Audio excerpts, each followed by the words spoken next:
Weekend edition of Mocs News. I'm Krystyne Brown. And I'm Emily Kulick.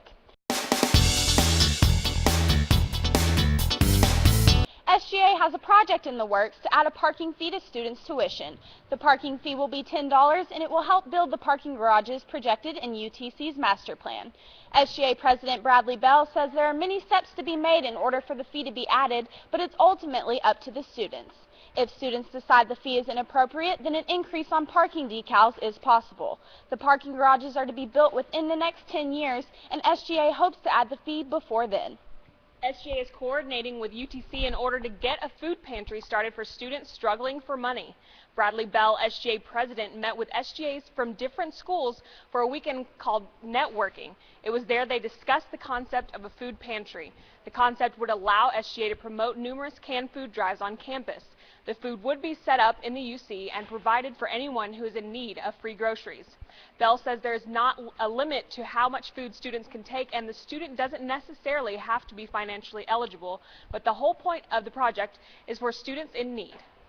Bell believes that with free food available, it will cut back on students stealing from the University Center and other stores located on campus. In order for the food pantry to be available in the spring, Bell plans to work with Shannon Smith, Director of Student Development, and Tim Johnson, Assistant Vice Chancellor for Housing. This has been one of the most controversial semesters for SGA regarding viewpoints on issues raised during their meetings. In Tuesday's meeting, SGA proposed a bill before the Senate asking to reimburse Omega Psi Phi for their $486 purchase of suits in the second annual Miss Curvaceous pageant. The males were asked to escort females to and from the event. There was a long, drawn-out discussion on whether or not to reimburse a fraternity for the purchase of suits. The Senate debated back and forth on this issue, possibly opening the doors to buying suits for other organizations. In the end, SGA ended up passing the bill, and few members were not pleased. SGA has roughly $71,312 left in their budget for the year. They added the SOF funds to the remaining count. The Perch will be hosting a listening party Tuesday, November 6th for the results of the presidential election. Mocs News will be doing a live coverage of the event as well. We'll be set up in the game room and in the Multicultural Center of the UC. Anyone is invited to attend. Damarius Wiggins has a new Interlude-Intermission piece that will bring to light some of ideas on importance of your votes for the presidential election. We have the Mocs Sports Minute with Brian Bass and Ashley Brockman coming up.